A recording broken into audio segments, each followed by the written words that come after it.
오늘이 우리 교회 설립된 지가 29주년입니다. 29년 동안 희노애락이 우리 교회 안에 왜 없었겠어요? 어, 그럼에도 불구하고 지금 우리가 이 자리에 함께 하는 것, 이게 이제 한마디로 요약하면은 하나님의 은혜가 아니겠습니까? 우리는 오늘 하나님의 은혜를 이제 지나온 과거를 이제 감사하고 또 어떻게 하면 미래를 하나님 품 안에서 우리 교회가 지금보다 더 건강한 교회가 될 것인가를 생각하는 그런 은혜의 시간이 되었으면 좋겠다라고 생각하고 말씀을 준비했습니다. 그런 의미로 다 같이 한번 축하할까요? 29번째 생일을 축하합니다. 감사합니다.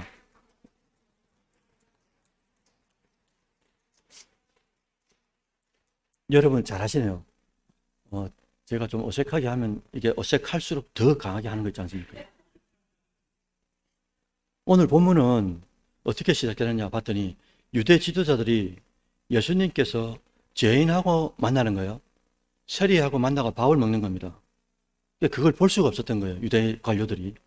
그래서 제자들에게 이제 묻죠. 야야야, 어째서 너희 대장은 세리하고 죄인들하고 같이 먹고 마시고 그렇게 하냐면서 막 비아냥거리는 겁니다. 이 말을 들은 이제 제자들이 있었죠. 듣고 예수님께 이제 말씀을 드렸죠. 그때 이 말씀을 듣고 예수님께서 간접적으로 유대 이 지도자들에게 말씀을 하신 게 오늘 본문입니다. 그 내용이 뭡니까?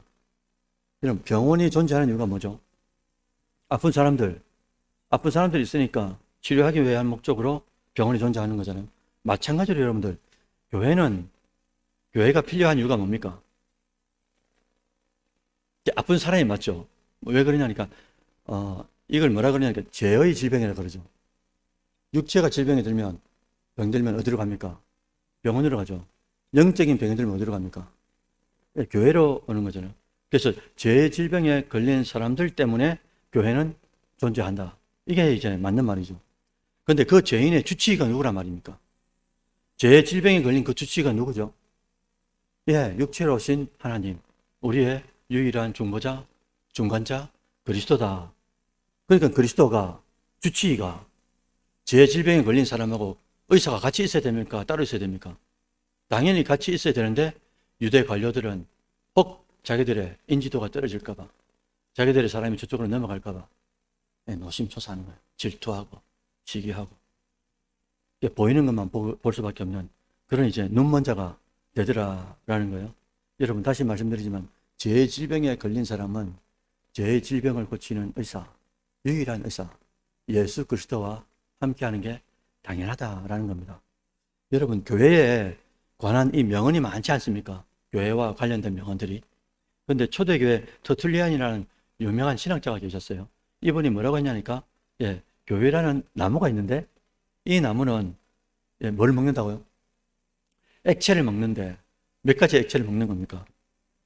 세 가지인데 여러분들은 어떤 액체인지 한번 생각해 보십시오. 교회를 위해서. 첫째는 뭐라고요? 수고의 땀이죠, 땀. 수고의 땀. 수고의 땀. 그 다음 두 번째는요? 기도의 눈물. 세 번째는 뭡니까? 순교의 피. 이영시 집사님. 집사님은 뭔 것 같습니까? 이 세 가지 중에. 금방 들으셨지? 진짜 주님을 믿는 사람은 어떻게 해야 되는 거죠? 얼마나 겸손합니까? 이게 단계별이 단계죠. 여러분, 교회 와서 수고의 땀을 흘리는 사람이 있습니다. 믿음이 없어도 땀 흘리는 사람이 있어요. 없어도 됩니다. 그 다음 단계가 뭡니까? 기도의 눈물입니다. 기도의 눈물. 그 다음 단계가 뭘까요? 자기의 목숨을 교회를 위해서 부족하고 연약한 성도들을 위해서 그죠? 목숨을 버리는 거. 순교의 피가 마지막 단계가 되더라라는 거예요.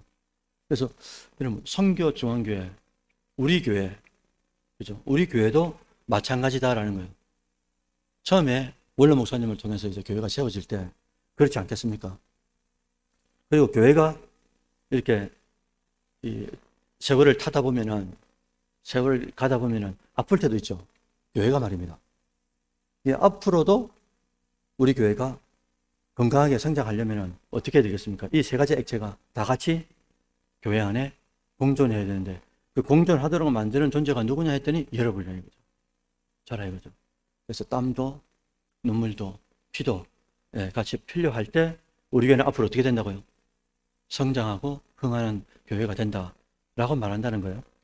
여러분, 우리는 건강에 대해서 이제 착각할 때가 많이 있어요. 예를 들면 이런 거죠. 체격이 좋은 사람이 있지 않습니까?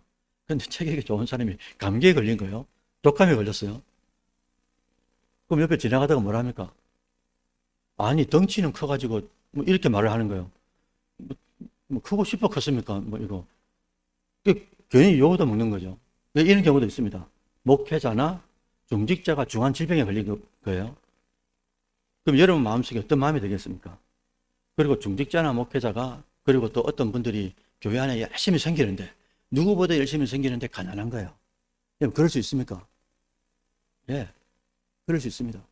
여러분 조영기 목사님, 우리나라 교단마다 대표하는 하용조 목사님, 그 다음에 우리 교단의 옥하늘 목사님 다 어떻게 돌아가신 겁니까? 다 아니 다 질병으로 다 돌아가셨어요. 그럼 이렇게 생각하면은 그렇게 영적인 분들이 보고 듣고 하는 분들이 병 걸려가 죽으면 되느냐 라고 말하면 안 된다는 거죠. 사도 바울도 어떻습니까? 남의 질병 고치고 죽은 사람 살리고 하면서 자기 질병은 못 고치는 거죠. 왜? 하나님께서 겸손의 도구로 그 가시를 다 품도록 하는 경우도 있더라 이거죠. 교회도 마찬가지인 거예요. 교회도 아플 때도 있고요. 가난할 때도 있고 힘들 때도 있고 그렇다라는 겁니다. 그러면 우리 교회가 29주년을 맞아가지고 앞으로 더욱 건강한 교회가 되기 위해서 어떻게 해야 할까? 세 가지를 말씀드리면서 은혜를 나누려고 합니다. 건강한 교회 공동체가 되기 위해서 첫 번째는 제가 이 말을 몇 번 교회를 섬기면서 그리고 청년들 만날 때마다 아카데미를 할 때마다 반드시 제가 말씀드립니다. 뭐냐니까 좋은 교회는 반드시 그 교회 안에 좋은 선배가 반드시 존재합니다. 우리 교회가 앞으로 지금보다 더 좋은 교회가 되려면 반드시 좋은 선배가 많은 교회가 돼야 된다라는 거예요. 여러분 작아도 좋은 교회가 있습니다. 작아도 건강한 교회가 있어요. 그리고 가고 싶고 오고 싶은 작아도 그런 교회가 있더라 이거죠. 또 왜 그러냐 쭉 추적해서 실제로 임상 실험을 해보니까 그 안에 뭐가 있는 겁니까? 작지만 그 안에 좋은 믿음의 성숙한 선배가 있더라라는 거예요. 국민일보에 여러분들 이런 글이 있어가지고 여러분 소개시켜 드리려고요. 노인과 어른에 대하여 대조한 글인데 이 작은 울림이 있었습니다. 한번 들어보시겠어요? 우리가 먹는 음식 중에는 여러분 시간이 흐르잖아요. 직선의 시간이 흐릅니다. 근데 시간이 흐르면 흐를수록 못 먹는 음식들이 대단히 많아요. 왜 못 먹습니까? 시간이 흐르면 흐를수록 이 음식은 부패하기 때문에 상하기 때문에 못 먹는 거예요. 그런데 시간이 흐르면 흐를수록 이 좋아지는 음식이 있더라고요. 예를 들면 어떤 음식이었습니까? 발효 음식이라든지 이런 초라든지 그죠? 식초라든지 김치라든지 이런 것들은 다 좀 묵을수록 더 좋은 영양을 발휘하고 맛도 좋다. 이걸 우리가 이제 알고 있잖아요. 이런 사람도 그렇다는 거예요. 사람도 나이가 들수록 여러분 노인이 되는 사람이 있는가 하면요. 이게 나이에 관계없습니다.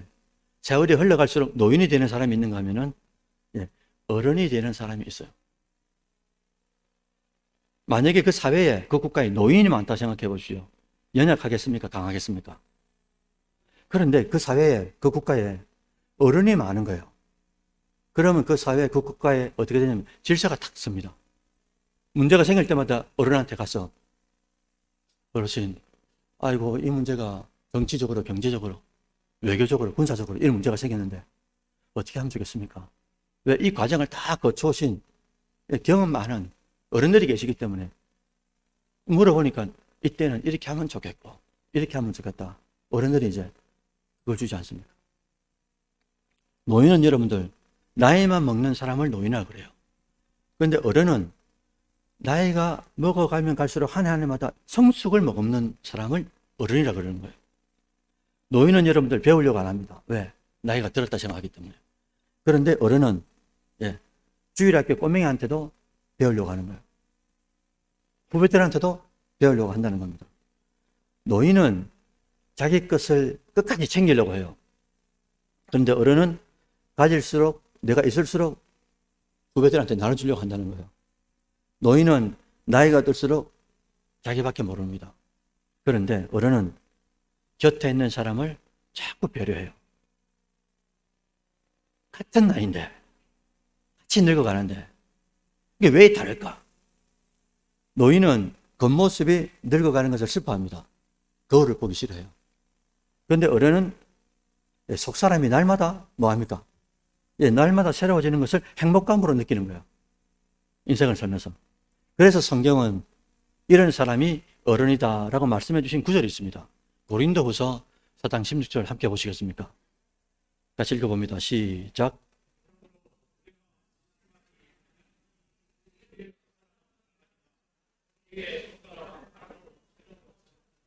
아멘. 그러므로 우리가 뭐 하지 말라고요? 낙심하지 마라. 어떤 상황과 어떤 나이 듦이 있어도 낙심하지 말고 우리의 겉사람은 당연히 낡아지지만 부패하지만은 우리 속사람은 어떻다고요? 날마다 새로워진다. 날마다, 해마다, 연마다 새로워진다. 라고 말씀대로 믿고 그렇게 실천하는 분들이 누구냐? 어른이라 이거예요. 여러분, 직분만 가지고 있다고 어른이 아니란 말입니다. 직분만 가지고 있다고 어른이 아닌 거예요. 진짜 어른은 예배의 태도, 예배의 자세에 있어서도 누가 봐도 모범이 된다는 말이죠. 젊은 세대가 봐도 그렇고요. 다음 세대가 봐도 그렇고 꼬맹이들이 봐도 그렇단 말입니다. 그러니까 그런 선배들이 있으니까 꼬맹이들도 그렇고 청소년들도 그렇고 청년들도 그렇고 30, 40대, 50대 같은 저처럼 젊은 사람들도 어떻게 보고 저렇게 하는 거구나. 저 때는 저렇게 하는 거구나. 저 때는 저렇게 생기는 거구나. 이게 이제 본 게 있으니까 그 전체를 밟아가더라 라는 거예요. 그래서 앞으로 우리 교회가 10년 이후면 몇 주년입니까? 20년 후면요. 그까지 갈 필요도 없어요. 내년이면 몇 주년입니까? 내년이라도 1년 동안 우리가 믿음의 좋은 선배들이 이제 구축이 되지 않습니까? 그럼 우리 교회는 어떤 교회가 된다고요? 흥하는 교회가 되는 거죠. 첫 번째가 우리 교회가 앞으로 하나님 보실 때, 세상에 볼 때, 우리가 우리를 볼 때 건강한 교회가 되려면 진짜 좋은 선배가 많이 있어야 된다. 누가 말입니까? 내가 선배가 된다. 이거죠. 두 번째로 우리 교회가 앞으로 더 건강한 교회가 되려면 어떻게 할까? 이 말씀을 제가 처음 드리는지 모르겠는데 중간자가 많이 있어야 돼요. 여러분, 중간자가 누구냐? 이렇게 물으면 이렇게 대답하면 되겠죠. 하나님과 초신자들 사이에 누군가가 있어야 되지 않습니까? 그죠? 그 다음에 불신자 가져가고 신자 사이에 누군가 있어야 되죠. 그 다음에 셀 리더와 그 다음에 셀원들 사이에 관계가 되지만 또 누군가가 이 어그러진 관계를 인터셉 해야 된단 말입니다. 간섭을 해야 된단 말이죠. 우리 각자는 어딘가에는 반드시 누군가의 중간자가 되어 있는 거예요. 이 멤버와 이 멤버 사이에 내가 해야 될 역할이 그 안에 있단 말입니다. 없을 인간이 없어요. 없는 성도가 없습니다. 다 역할을 하는 거예요. 한 국가의 국정도 그렇습니다. 기업의 운영도 그래요. 교회도 마찬가지입니다. 그러니까 그 중간자가 그 역할을 어떻게 감당하느냐에 따라서 분위기가 험악해지기도 하고 그 분위기가 웃음꽃이 핀단 말이에요. 문제는 똑같은데 문제가 다가온 문제는 똑같아요. 그런데 이 문제를 그 중간자가 어떻게 책임을 지고 어떻게 풀어나치느냐 이거에 따라 험악하거나 열매가 맺고 웃음꽃이 피거나 이게 확연히 달라지더라라는 거예요. 그래서 여러분들 저는 지금까지 섬기면서 잘 못하지만 청년들한테도 너차 말했습니다. 그리고 성도들한테도 입버릇처럼 말하는 게 있습니다. 그게 뭐냐니까 여러분 저랑 함께 할 때 저랑 함께 하는 동안에 저를 잘 쓰시라고. 무슨 말인지 이해되십니까? 그만할까요?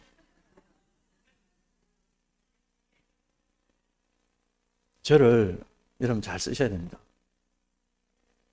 뭐 아멘 안 해도 됩니다.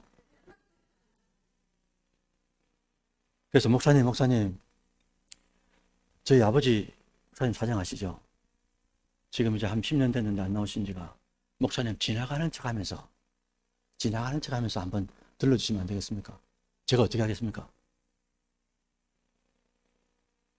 여러분들, 아버지가 지옥 가는데 그걸 어떻게 보고 있어요? 그 목자라도 불러가지고 잠시 지나가는 참외라도 잠깐 들러서 얼굴이라도 보면 혹이라도 하나님 마음을 높게 하실까? 목사님, 우리 큰 누나 가게 하는 거 아시지 않습니까? 근데 교회 안 나오잖아요. 우리 큰 누나 가게 지나가다가 잠깐만 들러가지고 좀 기도 안 해주셔야 됩니다. 잠깐만 그냥 들렀다가 가시면 안 되겠습니까? 왜요? 왜? 어떻게 그걸 그냥 두냐 말이죠.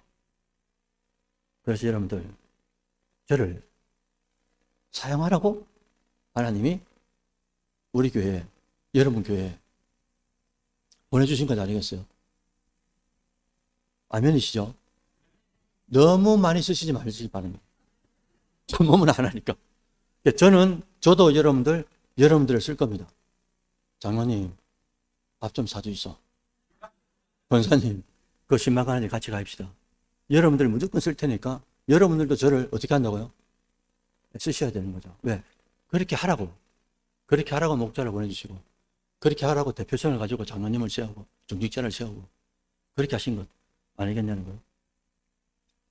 그래서 저를, 우리 장로님들을, 중직자들을, 우리 교사쌤들을, 셀리들을 중간자로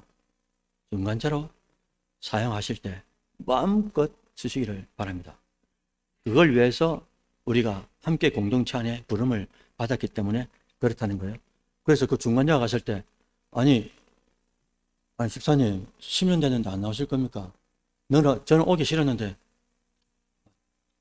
따님이 가르쳐서 왔는데 일하겠습니까 제가? 그렇게 할 사람이 어디 있겠습니까? 가서 어떻게든지 영혼을 녹이는 말이라든지 기도하면서 주신 음성을 가지고 가지 않겠어요?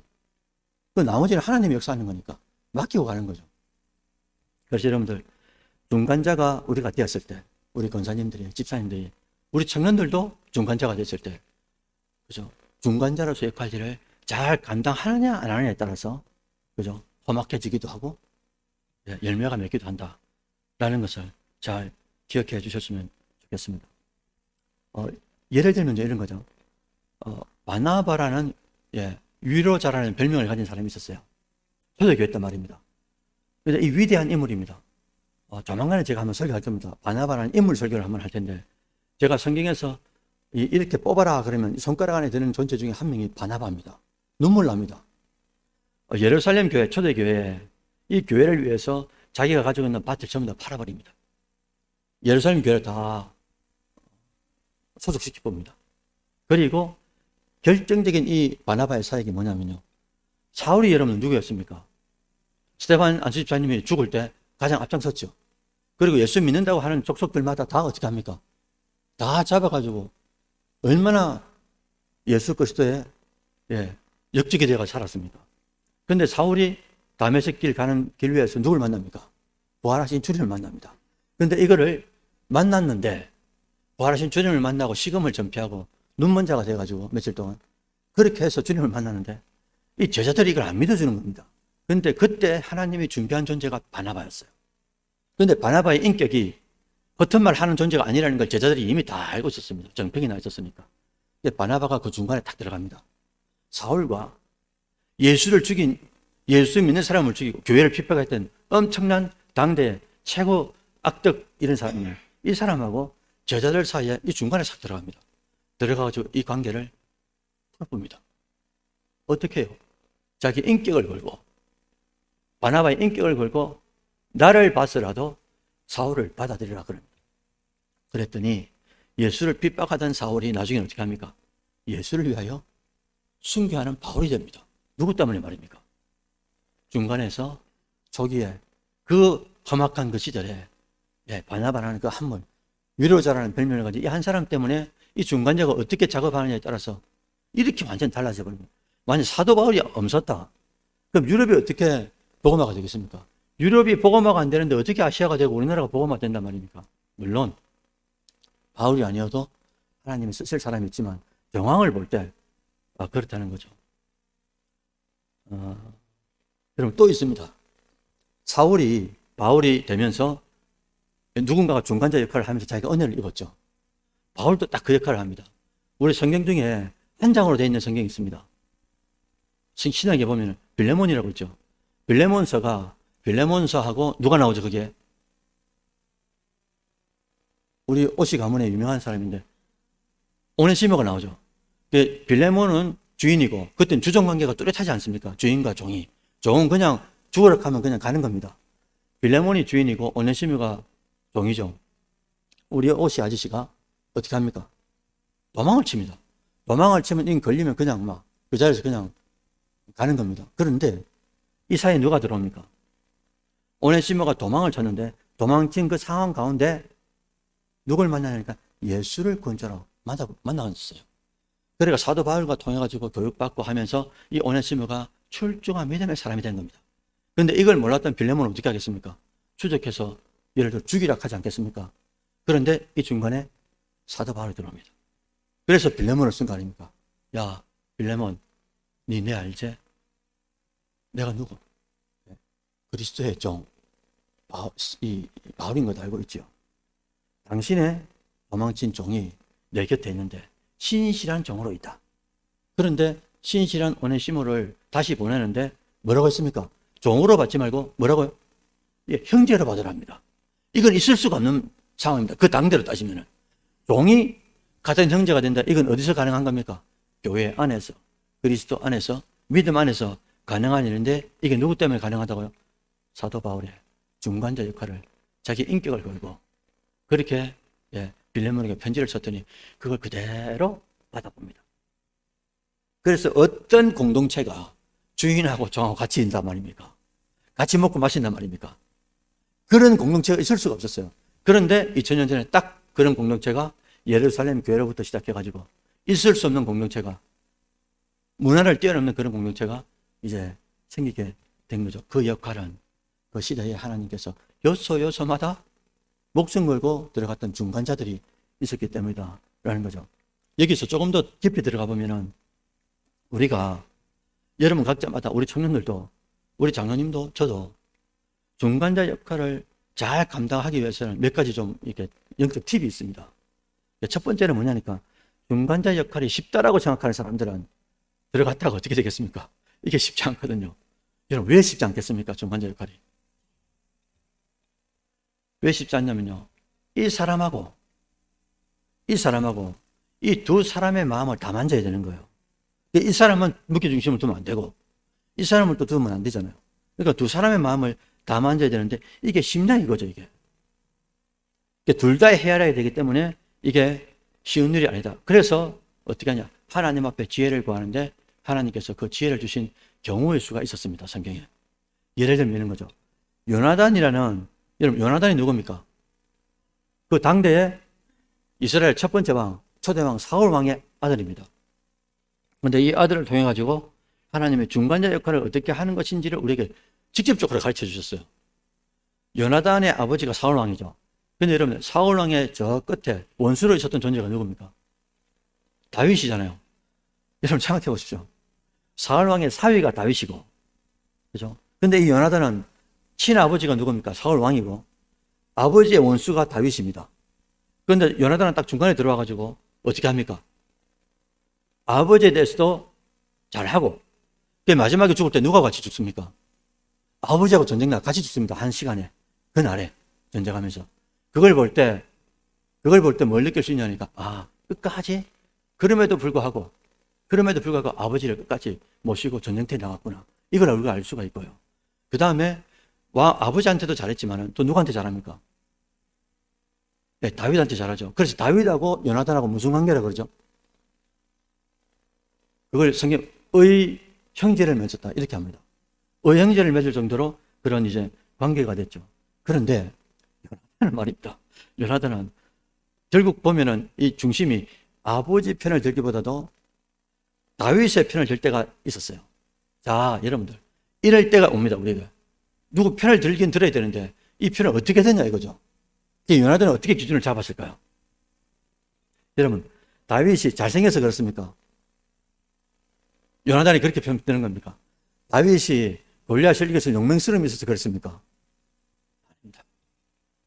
요나단도 신앙이 있는 존재였기 때문에 다윗을 딱 뭘 봤냐면요. 다윗 안에 있는 하나님을 봤어요. 그래서 이걸 우리가 신앙적인 말로 하면 뭐라고 표현할 수 있냐면요. 요나단은 진리편에 누가 서 있는가를 봤단 말입니다. 하나님과 누가 더 가까운지를 본 거예요. 여러분, 예를 들어 브라질하고 우리나라하고 싸웁니다. 축구합니다. 브라질도 크리스찬들이 많죠.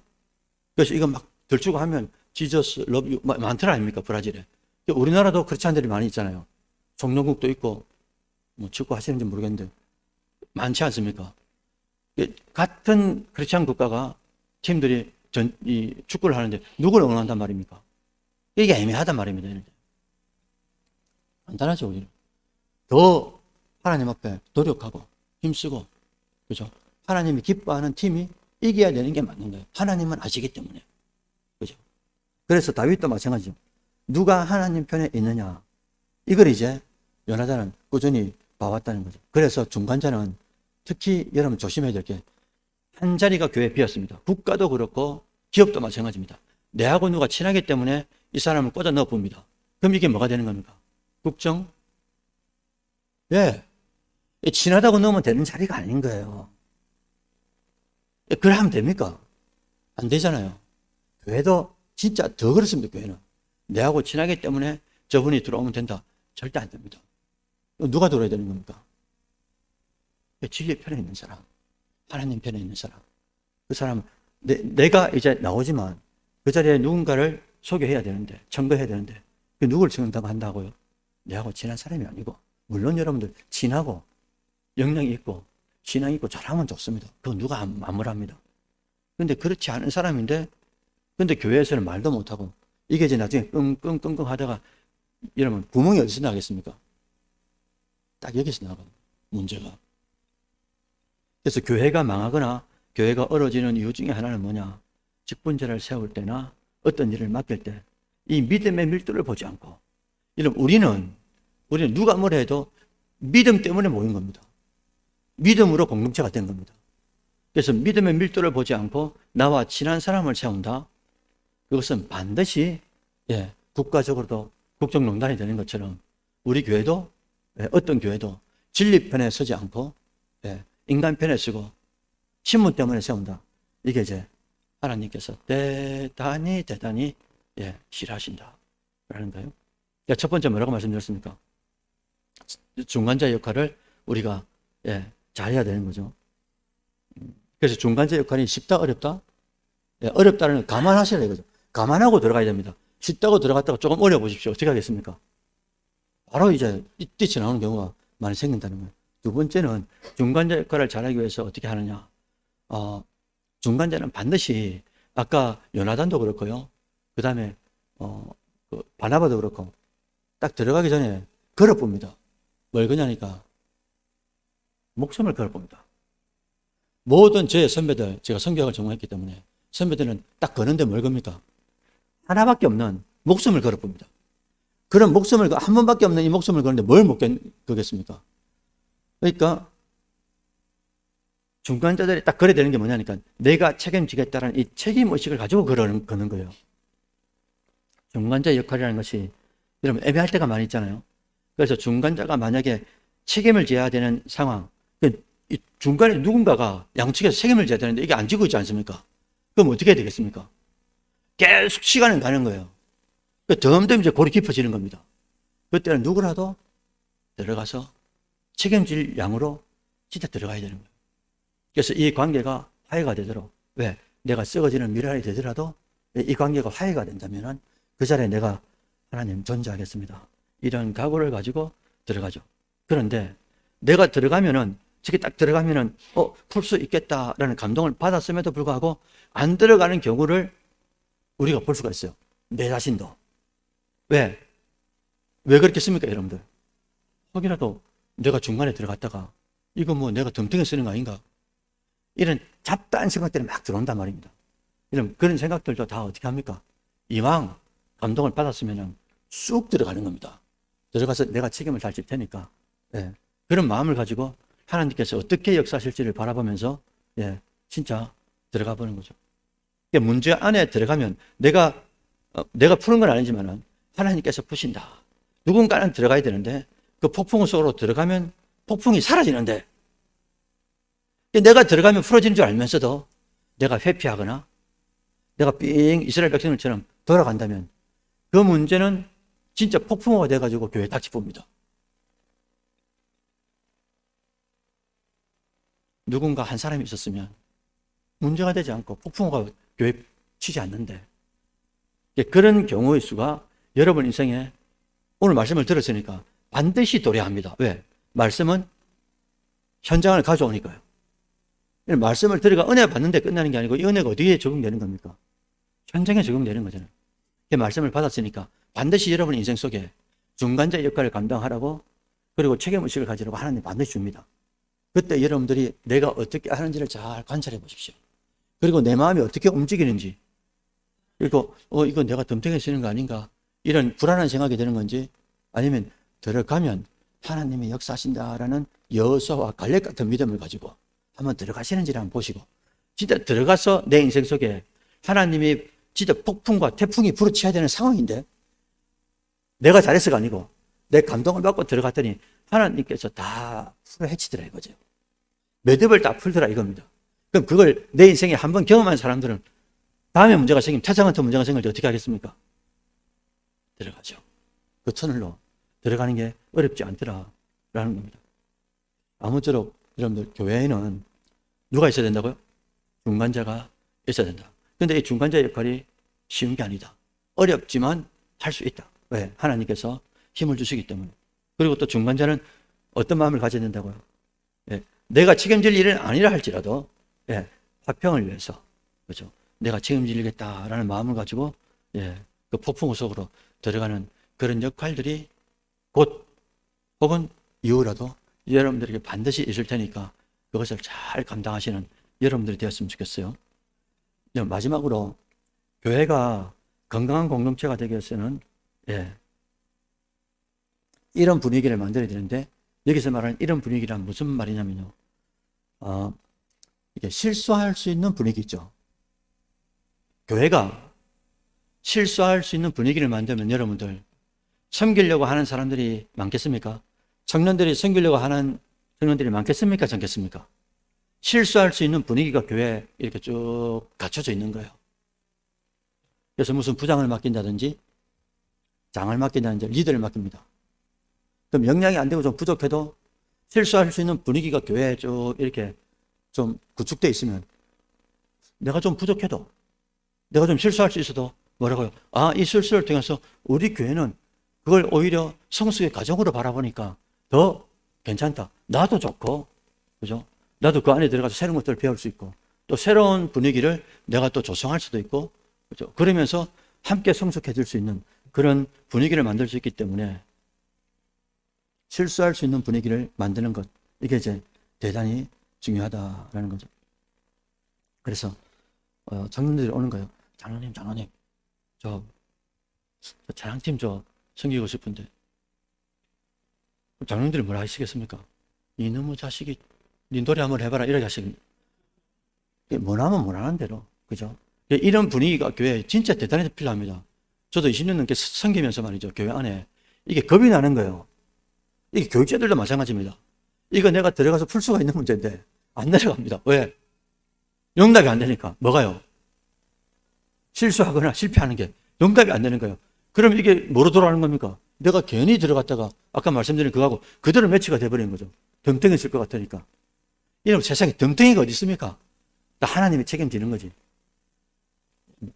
평생토록 내가 욕 얻어먹을 일이 어디 있겠어요? 들어가서 욕 얻어먹는다 이거죠. 말씀하시라 이거죠. 그러나 아무도 몰라서도 하나님께서 아신다. 내가 왜 이 중간자로 역할을 하려고 했는지. 누군가가 실수했을 때도 어깨에 툭툭 치면서 괜찮아. 다음에 더 잘해라. 뭐 이렇게 있지 않습니까? 우스갯소리로. 다음에 더 잘하면 돼. 괜찮아. 다음에 또 못했어요. 그래서 또 어떻게 해야 되겠습니까? 다음에 한 번 더 못하면 죽인다. 그렇지 않잖아요. 그렇게 만약에 하나님 우리에게 다가올 것 같으면 이 자리에 남아있을 존재가 아무도 없습니다. 수천 번, 수만 번 죽어도 이미 다 죽었습니다, 우리는. 그럼에도 불구하고 주님은 간과하시기 때문에 보긴 보는데 어떻게 한다고요? 초월해서 우리를 보시기 때문에. 그래서 우리가 지금 이 자리에 살아있는 것 아닙니까? 수많은 실수, 습관적인 반복에 대한 습관적인 죄가 있음에도 불구하고 우리가 이 자리에 예배를 드릴 수 있는 이유가 진짜 주님이 우리를 용납하시기 때문인데 우리는 누구를 용납 못하냐는 거죠. 그래서 여러분 건강한 교회가 되기 위해서는, 공동체가 되기 위해서는 실수할 수 있는 분위기를 특히나 이제 중직자들이, 또 교사선생님들이, 또 다음에 올라오는 청년들이나 이런 믿음의 후배들을 위해서 잘 이렇게 만들어 놓는, 구축해 놓는 게 중요한데, 문제는 의도적으로 실수하려고 하는 분들이 있어요. 그러면 안 되죠. 그죠? 의도적으로 실수하지 말고, 그죠? 안일하게 내가 해가지고, 그죠? 그것도 부적합합니다. 진짜 하려고 하는데, 진심을 다해서 하려고 하는데, 그죠? 그래도 안 되는데, 그거 어떻게 하겠습니까? 아까도 찬양 보셨죠? 내 주의 나로 쭉 찬양하다 안 올라가요. 저는 안 올라갑니다. 안 올라갑니다. 그래서 어쨌든 진리라는 잣대로 기준을 잘 삼아주시고, 열심히 하다가 혹 의도치 않게 좀 넘어지고 쓰러지는 이렇게 믿음의 후배들이 있으면, 야, 임마, 괜찮아. 그리고 또 실수한 우리는 어떻게 해야 되겠습니까? 아니, 권사님, 저기, 여차차 해가지고 실수했는데. 여러분, 실수했을 때는 정확하게 정직하게 실토를 해야 돼요. 내가 실수한 당사자는. 이게 실토를 안 하니 어떻게 됩니까? 상대방은 모르고 계속 감싸주다가 나중에 이 빵꾸가 나는데 이 빵꾸가 왜 나는지를 모르는 거예요. 그러니까 실수한 우리는, 저는 또 장로님한테, 장로님 제가 잘 몰라가지고 실수를 했는데 죄송합니다. 이렇게 실토를 하면 그 실토 가운데 같이 만들어갈 수 있는 역량이 생기는데, 그것이 이제 하나님께서 실수 이후에 원하는 교회 공동체의 모습이다라는 거죠. 사랑하는 선교중앙교회 가족 여러분들, 오늘 본문은 말씀하세요. 우리 주님은 누굴 부르러 왔다고요? 죄인을 부르러 오셨어요. 우리는 누굽니까? 우리는 죄인인 거예요. 그래서 선교중앙교회에 죄인들이 있습니다. 우리 교회가 더 건강한 교회가 되기 위해서는 어떻게 해요? 각자마다 죄인임을 깨닫고, 그 다음에 각자마다 좋은 믿음의 선배들이 되어야 될 것이죠. 그리고 중간자 역할을 잘해야 될 것이고, 또 중간자 역할을 할 중에 첫 번째는 뭐라고요? 쉽지 않다. 그러나 어렵지도 않다. 왜? 주님께서 감당할 힘을 주시기 때문에. 그리고 또 두 번째는 뭐랬습니까? 이왕 들어갈 때 책임질 마음을 가지고 들어가서 그 문제를 한번 풀어보라 이거죠. 그러다가 실수하면 또 어떻게 합니까? 그 교회, 우리 교회는 실수해도 실수할 수 있는 분위기가 이미 구축되어 있으니까 괜찮다. 그러니까 다시 일어날 수 있는 힘이 교회 안에 구축되어 있는 거예요. 그러니 다시금 일어나서 어떻게 합니까? 다시금 또 달려가 보는 거예요. 또 쓰러지고 넘어지고 또 다시 일어날 수 있는 힘이 교회 안에 있으니까, 이게 이제 교회라는 거죠. 이게 달려가다 넘어지고 쓰러질 때가 왜 없겠습니까, 사람이? 그럼에도 다시 일어날 수 있도록 만드는 게 7.8기잖아요. 그게 우리 교회의 심령들이 되고 우리 교회 분위기가 될 때, 하나님께서는 반드시 우리 교회를 10년까지 안 가도 됩니다. 내년이라도 하나님은 30주년이 됐을 때 우리 교회가 흥하는 교회로, 하나님께서 보실 때 야, 됐다, 그죠? 그렇게 칭찬하는 교회가 되지 않을까, 그런 생각을 한다는 거죠. 그래서 교회 안에서 그런 분위기를 잘 만들어 주시고, 그 분위기를 통해서 더 많은 헌신, 더 많은 섬김을 통해서, 섬김이 많아지니까 어떻게 됩니까? 많은 사람들이 모이게 되고, 그렇게 될 때 우리 선교중앙교회는 하나님께서 29주년을 기점으로 해가지고 점점 해마다 건강한 교회로 하나님이 만들어 가신다라는 거죠. 제가 마지막으로 드리고 싶은 말씀이 꼭 있었습니다. 원고에 제가 이렇게 써놨습니다. 우리 교회 장로님들 정말 29년 동안 수고하셨고요. 그리고 성도님들 너무나 이제 수고하셨습니다. 그동안 진짜 수고하셨는데 앞으로 더 수고해 주시길 바랍니다. 아멘이시죠? 이 시간 다 같이 한번 기도 드릴까요?